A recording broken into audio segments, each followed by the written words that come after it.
So some of you may remember Jonas. He was on Survivor. He did really well, right? Not really. She's basically like just prostituting her services. I fell victim to the cheap is expensive. Good morning, everybody. You are listening to K-Talk Radio. This is the show, Utah Home Sweet Home. I am your host, Yoshi Shiraki, and my special guest today is Jonas Otsuji. Now, we're going to be talking about some really cool things about real estate, the ins and outs of a real estate transaction through the eyes of a realtor. Jonas happens to be a top-performing realtor. We'll go into that here shortly. Well, we'll also be discussing the top questions my guest is asked by his clients. Always important because when you go to buy yourself your next home, it's good to know what kind of questions to be asking your agent. We'll be hearing about a nightmare story. I'm looking forward to this. Jonas said I'm going to like it. I do not know what it is. And the lesson you can learn from someone else's mistake. You know, nightmare stories, as I always say, are fun to listen to, never fun to go through. So if we can learn from someone else's mistake, it's better than learning from our own mistake. The step-by-step of a real estate transaction. We're also going to go through that so you know what to expect and so much more. So let me tell you guys a little bit about Jonas. Some of you may know of Jonas, for those of you who are Survivor fans.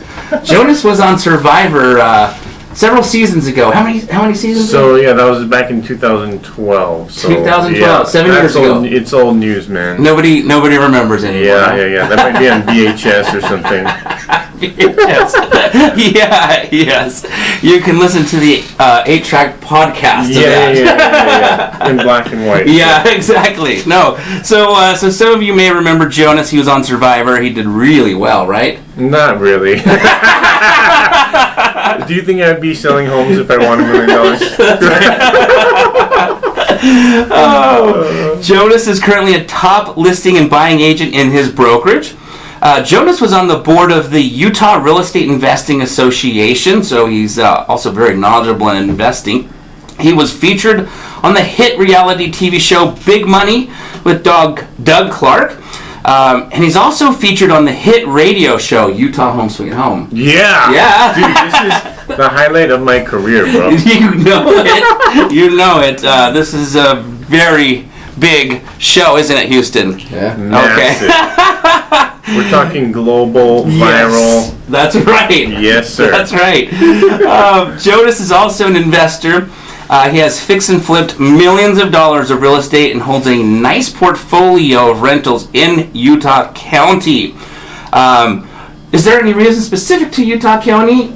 Yeah, because I'm lazy and I don't like to drive. Okay. So that's a good reason. My whole portfolio is like a 5 to 10 minute radius. Ooh, nice. I used to have rentals all over the place, and I just sort of like wanted to optimize my life and just keep it close by. So they're all very smart. Close, yeah, no, that's great. And I actually chose those areas because I found that in higher end neighborhoods. Yep. First of all, you get a higher quality tenant and maybe a little less cash flow, but a lot more appreciation. It's kind of sixes in the long run. Right. Absolutely. Yep. That's great. Awesome. Well, guys, we are going to dive into this right now. I am going to ask Jonas the top 3 questions he is asked by his clients and to share his thoughts on those 3 questions, why they're important for you to consider those questions. Jonas, if you wouldn't mind sharing with our audience, our listeners, what are the top 3 questions you typically get from your clients?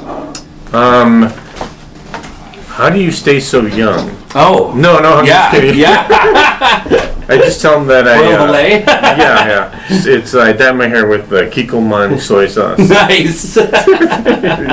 No, so lately I get a lot of questions about like online stuff. Like, what about Zillow or what about Homey? Homey is another big one that I get asked quite a bit. Okay. So that seems to be like the trend. Everybody's going online. Yeah. That's pretty much where people go. They start online and then they're like, wait a minute, can I just do this myself? Yeah. So those kind of questions. Got it. So let's talk about that. What are your thoughts when they ask you, what about Homey? What are your thoughts on that? Well, first of all, like, a homie, like, do you really want to hire a homie? Right. Like, orale, homie! No, Right. So, here's my thought, okay, so, I know an agent who actually works for Homie. Oh, nice. And, so I look at Homie as, it's kind of like Walmart. Okay, you're going to get, like, probably the best price. Yeah. But if you have any customer service issues that you need, it's going to suck. Like, really bad. Got it. So, I'll give you an example. So, this person that by the way, she's probably going to join my brokerage because she realizes that she's basically, like, just prostituting her services because she's not making a lot. So she's doing a lot of work for a very small amount of money. Got it. And so one of the things that she told me that was really surprising is when they list a home, when Homie lists your home for you, they don't even go to the home. Really? Yeah. So, like, I'm like, okay. So how in the world can you value a home that you haven't even seen? Like, so that's what I'm saying. Like, yeah, they have all these things and they're like, oh, we're the cheapest. And by the way, like, it just, in my experience, when you deal with the cheapest people, you get the cheapest product. You get the cheapest customer service. I mean, it's just, sometimes being cheap is expensive. You know what I mean? Like, I saw an ad the other day. It was like, half off LASIK surgery. I'm like, oh gosh, I don't think that's a good idea. Like, who wants to go to that guy? You know what I mean? Yeah. You might be blind. It was half off. Exactly. Good point. Yep. So I mean, I like to think of my brokerage, our brokerage, as sort of like the Neiman Marcus of real estate. Yes. Like, no, it's not going to be cheap, or maybe we'll call it Nordstrom, because Neiman Marcus is a little, like, excessively overpriced. Right. But Nordstrom, it's just retail price. You're not going to walk in there and be like, oh, 98% off. I mean, that's just not their model. Yeah. But if you've ever been to Nordstrom, first of all, their credo is basically like the customer is always right. I think that's actually where it started from. I'm not sure. Got it. But basically, you go in there. If you wear something, it doesn't fit. You don't have the receipt. You go back, no problem. That's the kind of service that I want to provide for my clients. So one of the and I may be jumping ahead a little bit, but sometimes people are like, What do realtors even do? Like, they just think it's like you just stick this cheesy sign in the yard and it's like, and then we're done. I get a buyer and we're done. Like, there is so many more moving parts to the deal than that. So true. That is so true. Absolutely. It's interesting that you kind of going back to that Homie. I had a buddy of mine who represented a buyer. And they purchased a Homie home, and he was sharing with me that that home ended up appraising for $30,000 more than what it was even listed for. Because the seller didn't even he thought he knew what the price of his home was worth, but he was obviously $30,000 too low on what it was worth, and so these buyers got a great deal. No, and I've had the same experience. Like, there are great deals on Homie because their motto is volume. Right. It's turn and burn. It's like, we don't have time. And I'm like, do you really want to hire somebody that's all about the turn and burn? Or do you want to hire somebody that's, first of all, going to at least walk through the house before they tell you what it's worth? The other thing is, like, how can, like, you cannot, if you don't have boots on the ground, like somebody to walk the house, and then somebody to drive the comparables, like, as you know, like you can be in one neighborhood and on this street it's awesome. Yeah. On the street next to that one, it's ghetto. Yeah. You know what I yeah. mean? Like you can't know that by sitting on a computer and like, just pulling up comps. Oh, this is what your house is worth. Email them and then list the home. Like that, it's such a bad idea to just kind of like do a quick and dirty valuation of your home. Right. Like that is so selling your client short, and just I don't see that as a sustainable business model, because that guy is going to be like, dude, I hired this homie company and they valued my home for 30 grand less. Like 30 grand. That's like a Tesla. Right. You know what I mean? Right. Like that's a lot of money. Right. So yeah. I don't know what the average income here in Utah is, but it's probably like 40, 50 grand. Right. That's like over half a year's worth of income. Yeah, it's like, dude, that is not a joke. So anyway. Makes sense, yeah. And that's, to me, I was thinking after you just said it, I was like, no wonder that house was valued 30 grand over what the list price was, because nobody even went to look at it to see what to price it at. So I didn't realize that. Very good. Yeah. Interesting.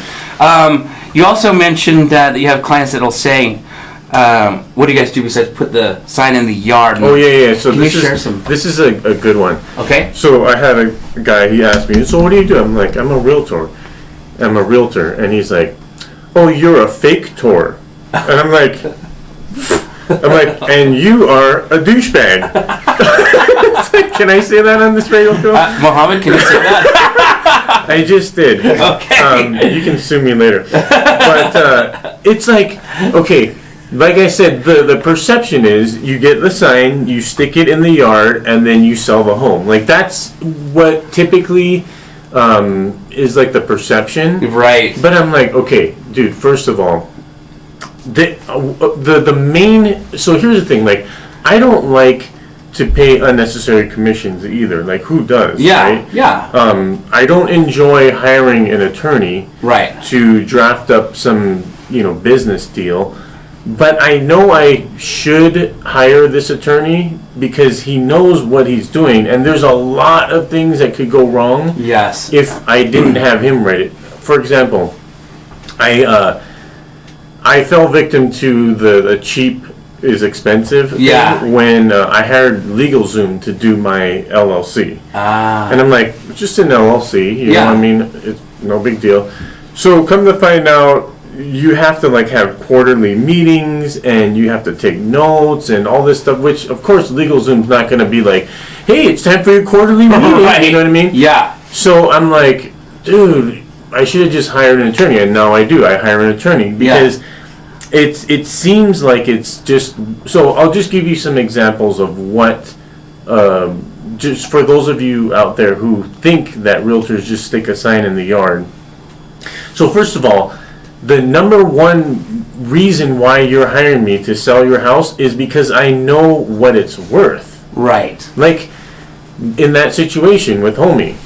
Oh yeah, we priced it 30 grand less than what it's worth. Oops.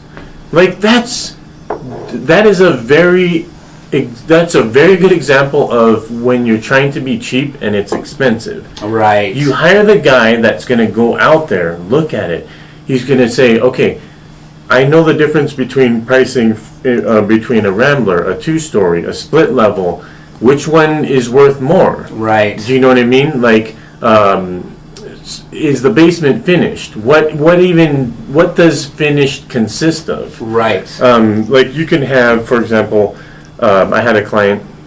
He's like, can you just send me over some comps to give me an idea of what my home is worth? I'm like, well, first I got to see the home. Yeah. You know what I'm saying? Yeah. And there were like some other realtors that had sent him comps or like telling him what his home was worth. I'm like, no, I'm not going to tell you over the phone what your home is worth. That's crazy. Like, who does this? Like, what person appraises anything without seeing it? Right. Like, that's just, you don't know. Like, so we get to his home, right? Yeah. And the kitchen portion is, everything else is like floored, so it's got carpet and all that. Yep. But his kitchen doesn't have any tile. Well, technically that's not finished. Right. So I could give him, a quote, and that kitchen could be like 250 square feet, right? Right. And I'm saying, oh yeah, your home will probably appraise for this amount.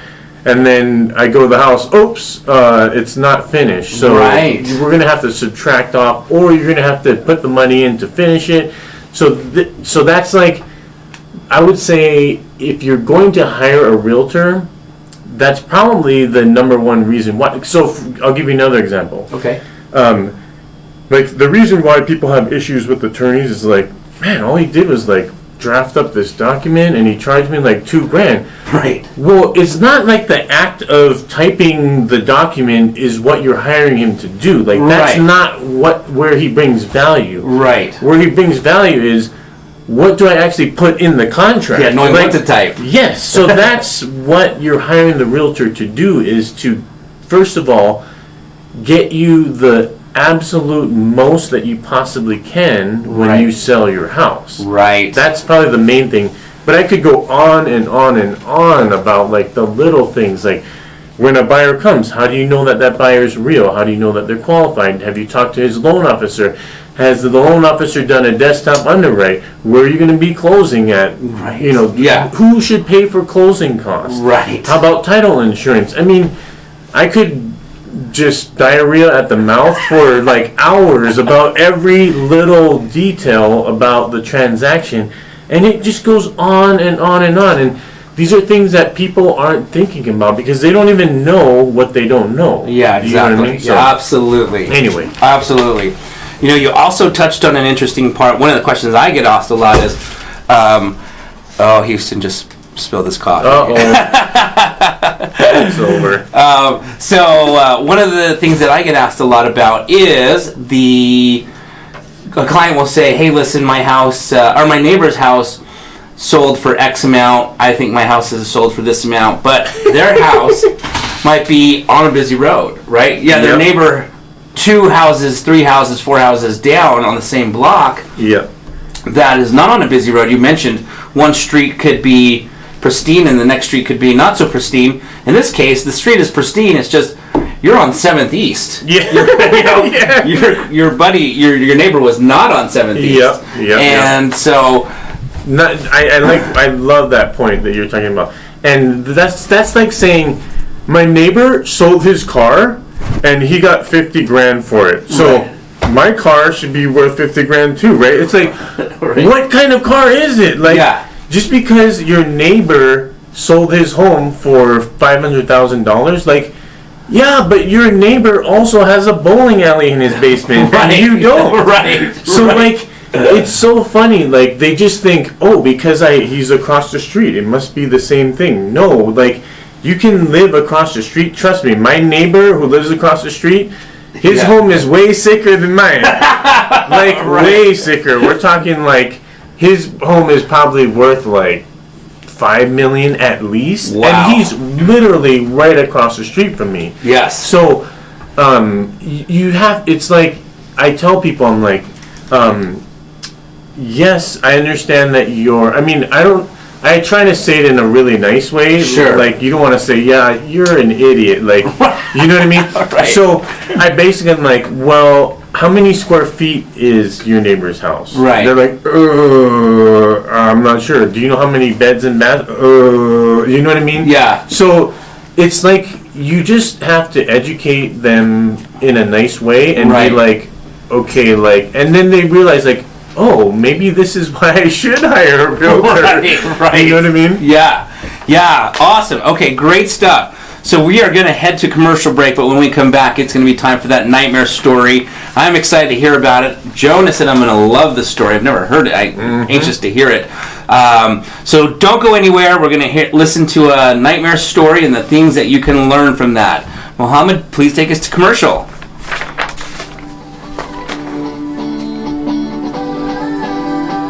With smartphones and technology making life a little easier, the Snap Leash has also been designed to make life a little easier for you and your pup. Whether you're out on a stroll in the park, or possibly a walk through the city, or maybe even a hike up in the mountains, the Snap Leash is the perfect leash for you. The Snap Leash can easily and conveniently convert into 7 types of leashes, making the Snap Leash the most convenient leash in the world. What other leash do you know that is 7 leashes in one? The Snap Leash, having appearances on the Today Show in New York City, TV 47 in Dallas, Texas, and of course right here in Utah, ABC 4 on Midday Utah. You are definitely going to want to take a peek at what the Snap Leash can do for you and your best friend. Make life a little easier for you and your pup and visit www.snapleash.com today. Oh, snap. I heard that Snap Leash is amazing. Dude, everybody needs one, man. Everybody. Even if you don't have a dog. Yeah. I mean, put it on your cat. Right. You know what I'm saying? Exactly. Like, Why not? Yeah. All right, everybody. Well, you are listening to K-Talk Radio, 1640 AM. I am your host, Yoshi Shiraki. You're listening to the show, Utah Home Sweet Home, and my guest today is Jonas Otsuji. And right now, it is time for the nightmare story. So, Jonas, could you please share with our listeners this nightmare that you know about and the lesson our listeners can learn from it? Okay. So, I'm selling a duplex in Orem, okay? And one of the tenants that lives in the duplex is like, oh, so you're a real estate agent. Oh, cool. I'm actually looking for a home. And I'm like, cool, right on. And so she's a little rough around the edges, and I try not to, make judgments, but she's like, yeah, I want to, get a home. I'm like, cool. So she's like, yeah, I just inherited a bunch of money, and so I've got cash, and I'm ready to go. I'm like, sweet. Let's fast forward a little bit to the first showing. Okay. So I pull up, and like normally, as a realtor, I don't know, there's some reason why you shouldn't drive your clients, around, but I'm like, hey, I want to add value, do a little more than is expected. So I'm like, we'll just go, I'll pick you up and we'll drive around. Actually, no, she couldn't drive because her license was suspended for, different reasons. Yeah. So, anyway, so I'm like, okay, I'll just pick you up. I'll go drive you around, see some houses. Yeah. So I pull up, and no joke, okay, this girl's pregnant, like, I don't know, it's very evident that she's pregnant.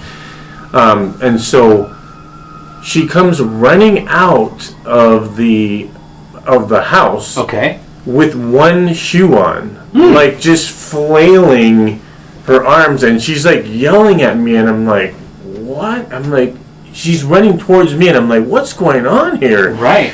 So I'm like, get out of the car. I'm like, hey, what's happening? Yeah. And she's like, my ex-boyfriend's in the house, and he says I owe him $30 for an iPhone charger. And I'm like, okay, and he won't leave, and can you go in there and get him out of the house? I'm like, I'm a realtor, like I'm not like yeah. I mean, like I don't have any weapons on me. Right. Like, what is this dude? Like, I mean, you are a ninja.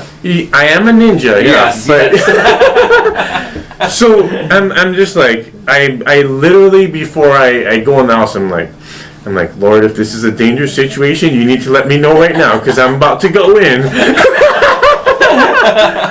So I go in, the guy's like, I'm like, what's going on, man? I'm like, hey, listen, man, I'm just here to show, her some homes here. Yeah.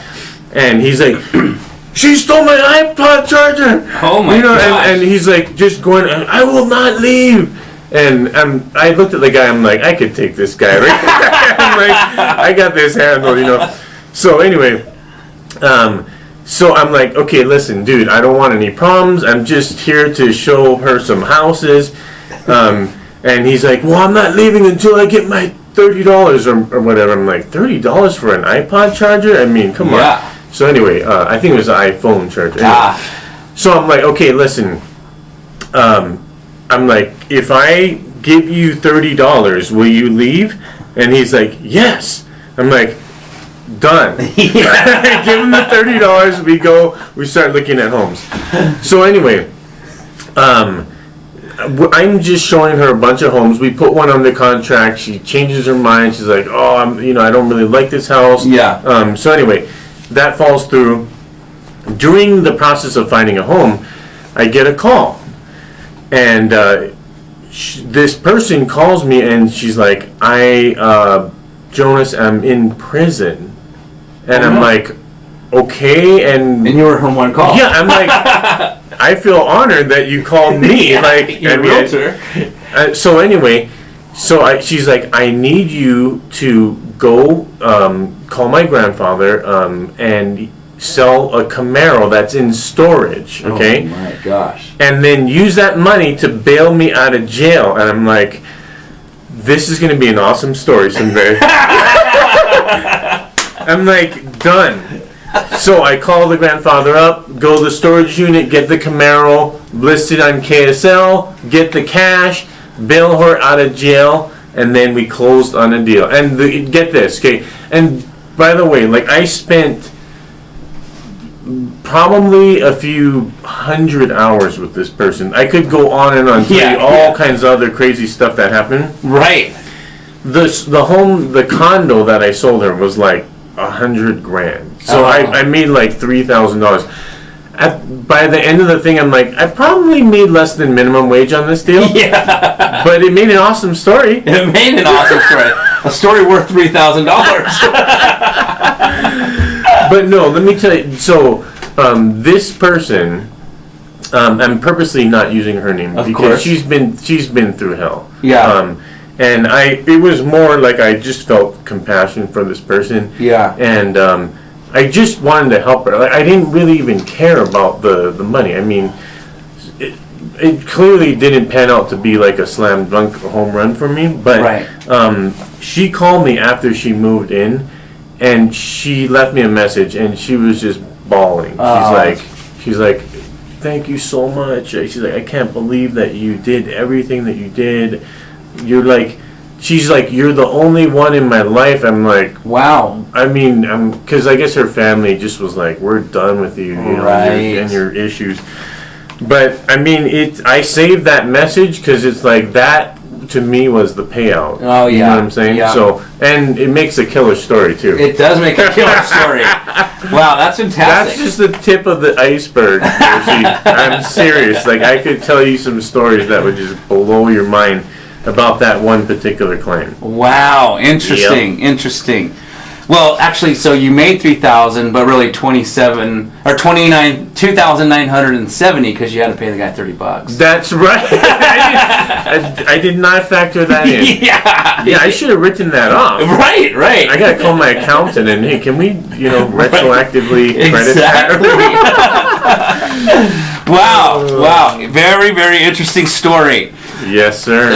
Okay. Well, we are going to shoot to another commercial break here, and when we come back, guys, we are going to talk about the step-by-step of a transaction so that you guys can get an idea of how a transaction goes down. Oftentimes people go and buy or sell a home, but they have no idea of all the steps that take place. So if you're curious on all the steps that take place so you know what to do when they happen, stay tuned. Hi, I'm Yoshi Shiraki, the author of the book, My Body's Just For Me, the book written for children to educate children on the prevention of child abuse. With the assistance of multiple-time best-selling author Richard Paul Evans, we were able to publish this book as a help to break the ice in an easy and innocent way to help children understand and learn how to speak up and communicate. I have been invited numerous times onto Good Things Utah to discuss the importance of good communication with your child in regards to abuse, and also to discuss the book My Body's Just For Me and how it's a great tool for every parent when having that tricky conversation with their children. For more information on the book My Body's Just For Me, please visit www.protectourangels.com today. And remember, the more we focus on prevention, the less we'll have to focus on rehabilitation. All right. Man. Oh, thank you. I'm gonna have to get a copy. I don't even have a copy of that. You don't have a copy? Yeah, I need to get a signed copy, brother. Yes, we Yes. will make sure that happens. I'm not sure if that's actually the kind of book that you want a signed copy, though. Like, I mean, that's Right, you know what I mean. Like, right. hey, I got a signed copy.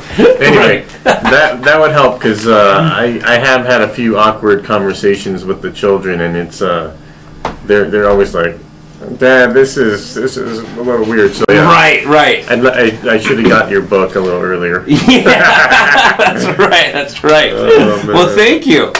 Well, guys, we are back. It is K-Talk Radio, 1640 AM. You are listening to the show, Utah Home Sweet Home. I am your host, Yoshi Shiraki, and we have Jonas Utsuji in the studios as our special guest.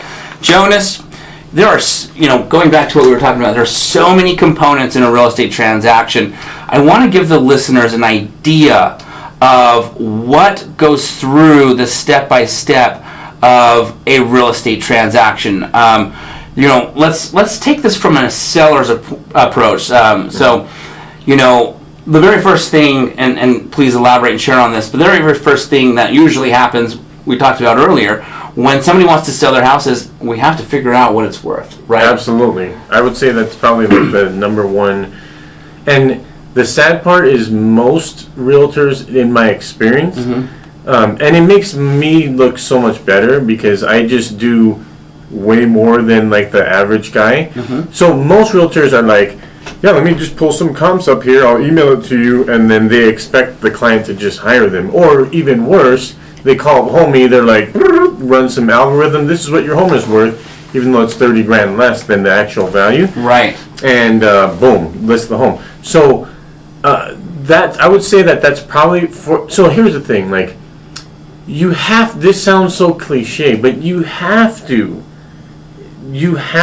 represent the best interest of your client always, like, because if you don't, that story is going to get back and be like, dude, homie sold my home for 30 G's less. Right. And that is not going to be good for your reputation. So I would say that's number one. When somebody's selling a home, I would say just walk the home first. See what's going on there. Does it smell like smoke? Does the carpet need to be changed? Is it and a lot of times homeowners, they don't even know. Like, right. You ask them, how many square feet is your house? I don't know. Right. Is it a half bath or a full bath or a 3/4 bath? I don't know. What is a 3/4 bath? Does it have a separate entrance? Is there a walkout? There are so many things that it's just get in your car and look at the freaking home. You know what I mean? Like, right. That's the least you can do for your client. Right. To value the home. And then, so this is a thing that I get a lot. Okay. Like, people are like, when they're thinking about listing their home, they're like, well, we should list it higher, right? Because they're just, the buyers are just going to talk us down. Like, that is probably like the number one most common thing that people say to me. I'll tell them, I think that we can get $350 for this house. And they'll be like, well, we should probably list it for $375 then, right? Because, the buyers are just going to talk us down. I'm like, well, let me give you some real life situations here. So, it's like eBay, right? Right. You can do a buy it now for a higher price and hope that somebody's just going to be impatient and just boom, buy it. Or they'll do, like, they have this new feature on eBay. It's like best offer, right? Okay, right. So people list it high at $300, knowing that they're actually going to take $250, right? Right. The problem with that is you don't create a competitive environment. See, what I tell people is, I'm not selling your home on a buy it now system. Yeah. I'm auctioning your home. Right. Okay? Like, if you start, the people that get the most on eBay, they do auctions. Right? Because it's a competition. You're like, 20 people watching this item, and there's so much time left, and I better win. Like, when you here's the thing. Arcade games? Yeah. I've talked to arcade owners, and they're like, the games that pull in the most money are the ones that are competition. The ones where, it's your friend, and you're like, oh, I'm going to take you down. And, next thing you know, you spend like $20 shooting baskets into getting tickets that you didn't even want, right? Yeah. So you need to create that environment when you're selling a house. When they're like, they feel like there's competition. Yeah. Then they're like, not only do I want this home, I have to get this home. Right. And then they start to bid it up. So it's actually the opposite. I tell my clients, if we think it's worth $350, let's list it for $345. Right. Get multiple people bidding on it. Yep. And then drive the price up maybe even higher. Right. So a real life situation. I sold a home for my friend Michael up in the Foothill area. We thought it was worth, I'm not going to quote the exact numbers because I can't remember the exact numbers, but basically we figured that, let's just say for the sake of this talk, we'll say we started at 600. We knew it was worth like 615, right? Right. So we knew that by doing that, everybody looking in that area was going to be like, whoa, that's a killer deal. Right. So first of all, and I'm kind of giving away all my secrets here, but just to give you a real life example of why it's important to do this the right way. So we list it slightly lower than what it's worth, knowing that there's going to be multiple people wanting to look at Yeah, it's going to catch their eye. So what do? You list it, and you don't just like list it and be like, okay, go for it. Yeah. No, you put it on the market, okay, and you say, we're not going to show this thing until the following Saturday. Right. So everybody that's looking in that area is like, whew, man, that's a sweet deal. I want to see this puppy, but they're not showing it until Saturday, right? So you've got like 10 people that are just chomping at the bit to get into this house. Yep. And what do? On Saturday, boom, we open the doors, and guess what? There's a line of people waiting to see the house, and then there's all these different people walking through the home, and the other couples that are walking through, they're looking at, dude, we better get on this puppy. There's like 5 other people in this home. Right. So it's all about the psychology. And see, here's the thing. Homie is not going to do this. Right. And they're not, because they're just trying to turn and burn. Like, Right. I'm trying to get the most possible money. And by the way, we ended up getting 15 grand above what we thought it was worth. That's awesome. So, anyway. That competitive atmosphere gets everybody going, and their emotions involved. Yep. And once you capture someone's emotions, then it's very difficult to take that emotion away. Absolutely, man. Yep. Absolutely. Very cool. Okay, so now you've determined the value of the home, you've priced it, and now it's time for showings, right? You make the next step after determining the price is now people get to come take a look at it. Do you have any tips for our listeners on the best way to present their home so that it does capture the emotions of people? Absolutely. I tell them, take down all the pictures that you have of yourself and your dog and all that. I'm like, and I don't tell them. I say, typically, and you can imagine, I'm just talking candidly with them. You can imagine if you were to walk into somebody's house and you see all these pictures on the wall and they've got like all these, different kinds of furniture and stuff. When you look at that, you're like, this is somebody else's house, right? Yeah. But if it's a blank canvas and there's nothing on the walls, like it's not cluttered, people are a lot more likely to be able to see the vision of themselves living in it. Yeah. And not only that, when you remove the clutter, the home looks way bigger. Absolutely. So that's what I tell people is, try to clean out as much as you can. By the way, I pay for the storage unit if they can't afford it. Yeah. I'm like, I'll pay for it, we'll put your stuff in storage, and then just, reimburse me when we close. Or sometimes I'll just be like, don't worry about it. Okay, so does that answer your question? Yeah, it does. No, that answers my question. Kind of tips and ideas on how to best prepare your home for showing. Okay. So, and then before I show the home, like, if it smells like dog or cat pee or whatever, I'm like, and a lot of times the homeowners are like, what smell? And you're like, this place smells like a freaking urinal. I mean, and they don't even know because they've like lived in it forever. Right. So I'm like, I find that some people Yeah, I don't have a problem with it, but some people get really offended by the smell of animals and cat hair and all that kind of stuff. Right. So I recommend doing a carpet cleaning, and of course I have a list of people that they can call. But so getting it smelling good. Yep. But you don't want to go crazy and use some funky smelling thing. Something like neutral. You know? Yeah. And then. Let's see if there are any like minor touch-ups or dings in the wall. Like that's an easy fix, right? I tell them, let's just get a contractor in here. And by the way, I tell them I have contractors that are willing to get paid at closing, so it's no money out of pocket, and they'll come in, they'll fix it up, and when the home closes, then you can pay them. And they're like, oh, that's awesome. Yeah. So we do all these touch-ups. Just make it look as sexy as possible before we show it. Yep. Because like little things, like a little hole in the wall can subconsciously turn off a buyer. Right. So I just want to make it look as sexy as it possibly can and just remove the clutter. Perfect. Clutter, I think, is huge. I mean, I've never opened up a house magazine or watched a house show and they're taking photos of this beautiful home full of clutter. Yeah, right? It's always like pristine, and there's the coffee table, and the book is perfectly on the coffee table. So clutter, I think, is huge. Okay, thank you. So now that person's been showing their home, and they go under contract.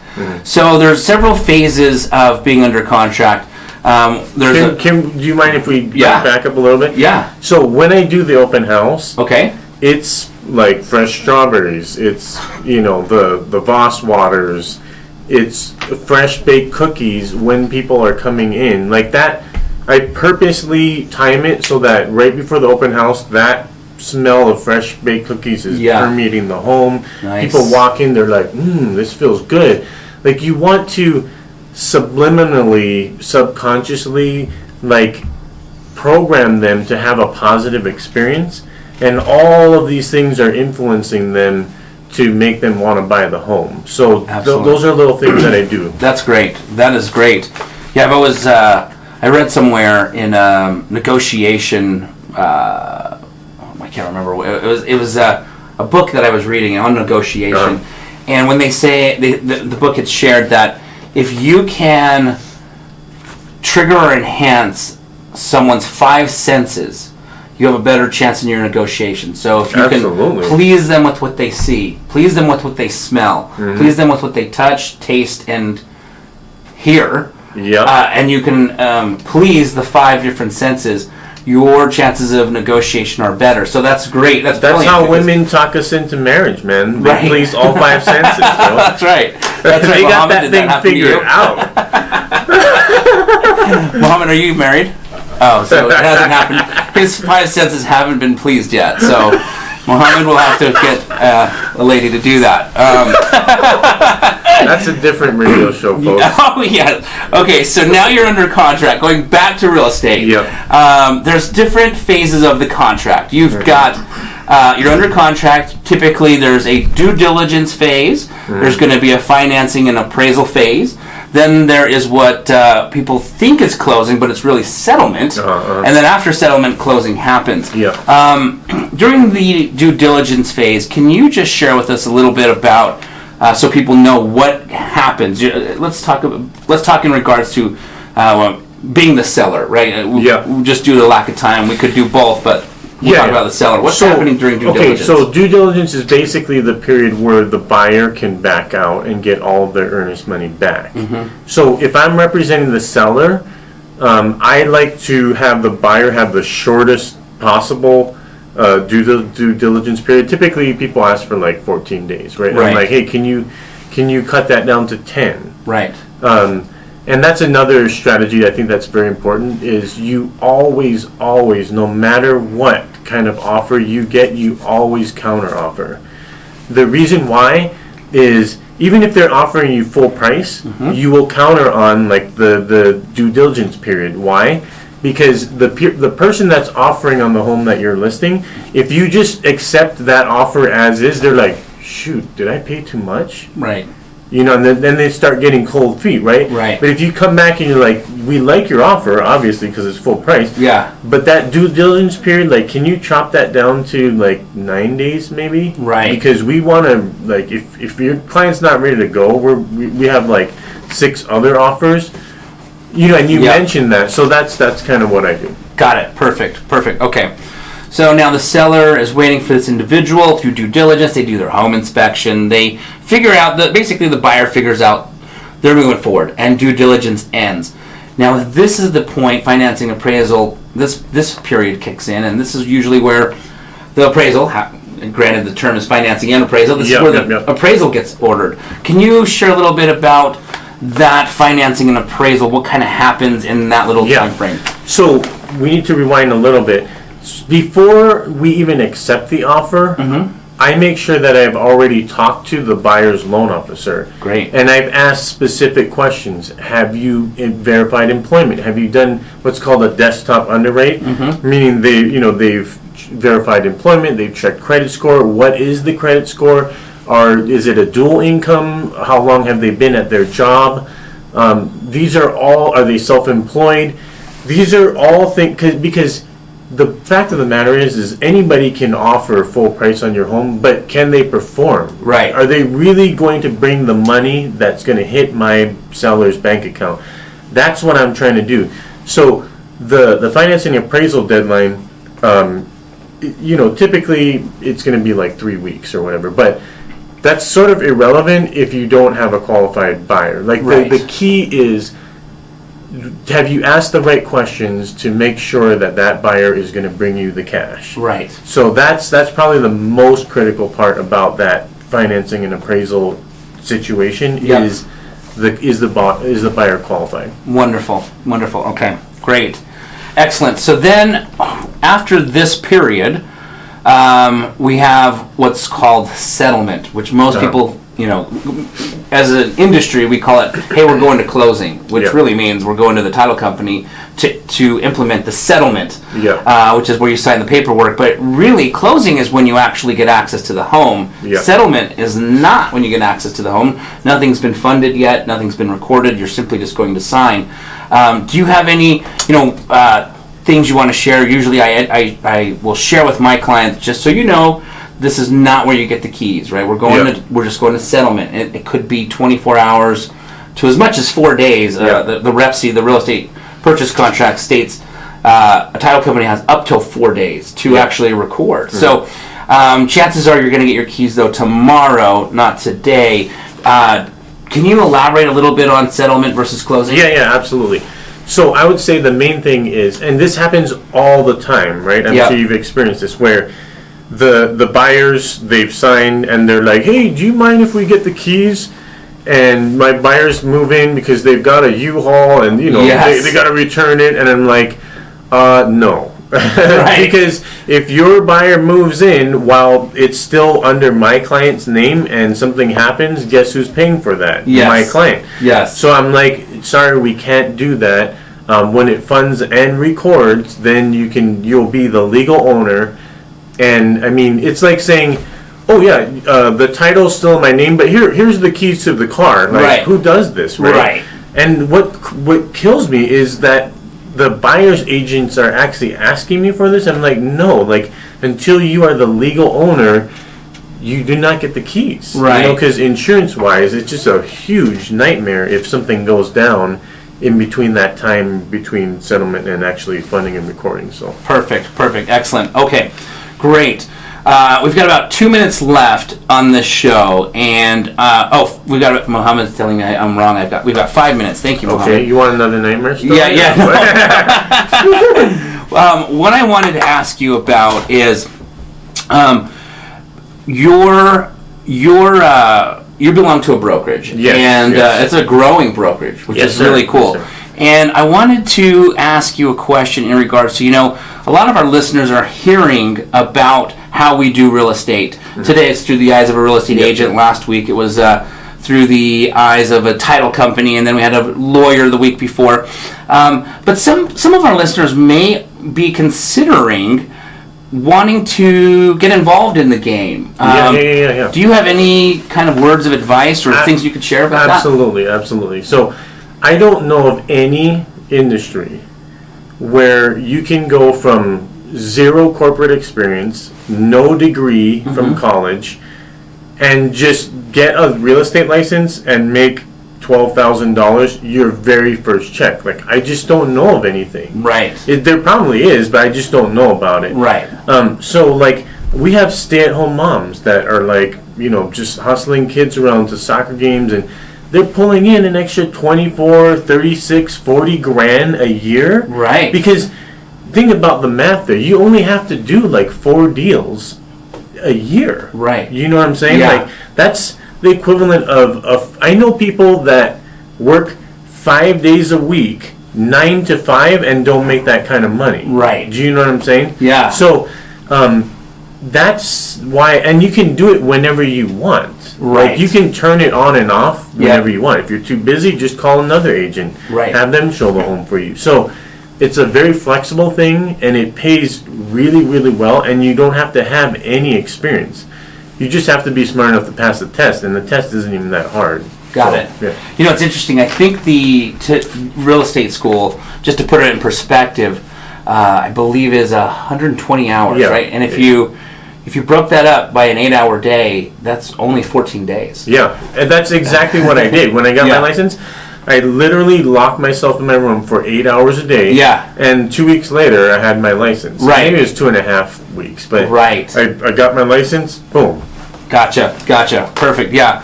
Unlike if you want to go be a doctor, you're looking at 8 years. Oh, yeah. Forget about that.